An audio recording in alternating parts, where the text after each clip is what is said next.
During the summer of 2003, events in the northeastern United States involving a strange, human-like creature sparked brief local media interest before an apparent blackout was enacted. Little or no information was left intact, as most online and written accounts of the creature were mysteriously destroyed. Primarily focused in rural New York State and once found in Idaho. Self-proclaimed witnesses told stories of their encounters with a creature of unknown origin.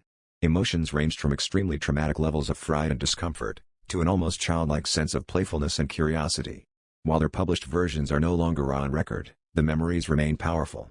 Several of the involved parties began looking for answers that year. In early 2006, the collaboration had accumulated nearly 24 documents dating between the 12th century and present day, spanning 4 continents. In almost all cases, the stories were identical. I've been in contact with a member of this group and was able to get some excerpts from their upcoming book.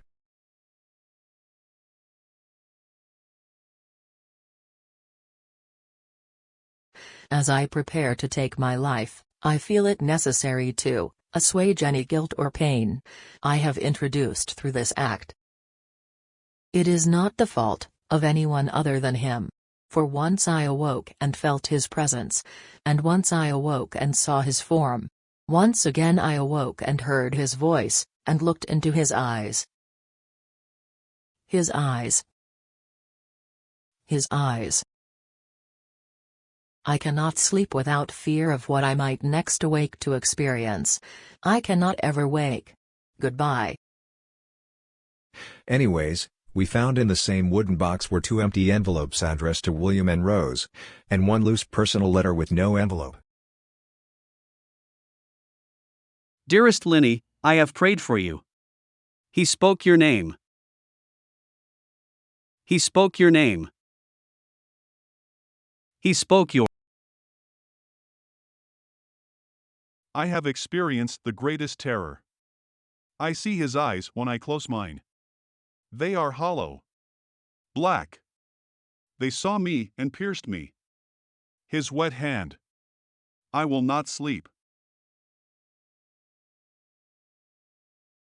He came to me in my sleep. From the foot of my bed, I felt a sensation. He took everything. We must return to England. We shall not return here again. At the request of the Rake. 3 years ago, I had just returned from a trip from Niagara Falls with my family for the 4th of July. We were all very exhausted after a long day of driving, so my husband and I put the kids right to bed and called it a night. At about 4 a.m., I woke up thinking my husband had gotten up to use the restroom. I used the moment to steal back the sheets, only to wake him in the process. I apologized and told him though he got out of bed. When he turned to face me, he gasped and pulled his feet up from the end of the bed so quickly his knee almost knocked me out of the bed. He then grabbed me and said nothing. After adjusting to the dark for a half second, I was able to see what caused the strange reaction. At the foot of the bed, sitting and facing away from us, there was what appeared to be a naked man, or a large hairless dog of some sort.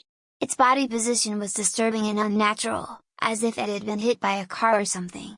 For some reason, I was not instantly frightened by it, but more concerned as to its condition. At this point I was somewhat under the assumption that we were supposed to help them. My husband was peering over his arm and knee, tucked into the fetal position, occasionally glancing at me before returning to the creature.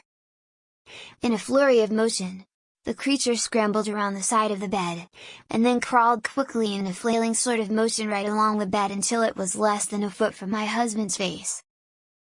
The creature was completely silent for about 30 seconds, or probably closer to 5, it just seemed like a while, just looking at my husband.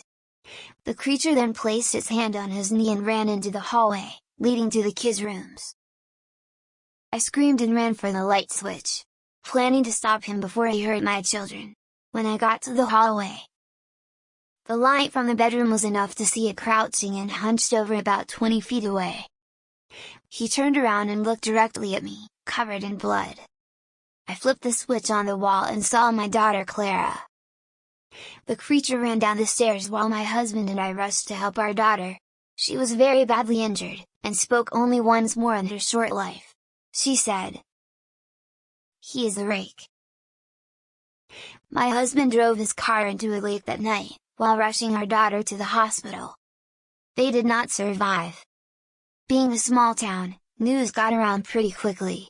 The police were helpful at first, and the local newspaper took a lot of interest as well. However, the story was never published and the local television news never followed up either. For several months, my son Justin and I stayed in a hotel, near my parents' house. After we decided to return home, I began looking for answers myself. I eventually located a man in the next town over who had a similar story. We got in contact and began talking about our experiences. He knew of 2 other people in New York who had seen the creature we now referred to as the Rake. It took the 4 of us about 2 solid years of hunting on the internet and writing letters to come up with a small collection of what we believed to be accounts of the Rake. None of them gave any details, history or follow-up. One journal had an entry involving the creature in its first 3 pages, and never mentioned it again. A ship's log explained nothing of the encounter, saying only that they were told to leave by the Rake. That was the last entry in the log. There were, however, many instances where the creature's visit was one of a series of visits with the same person. Multiple people also mentioned being spoken to, my daughter included. This led us to wonder if the Rake had visited any of us before our last encounter. I set up a digital recorder near my bed and left it running all night, every night, for 2 weeks. I would tediously scan through the sounds of me rolling around in my bed each day when I woke up.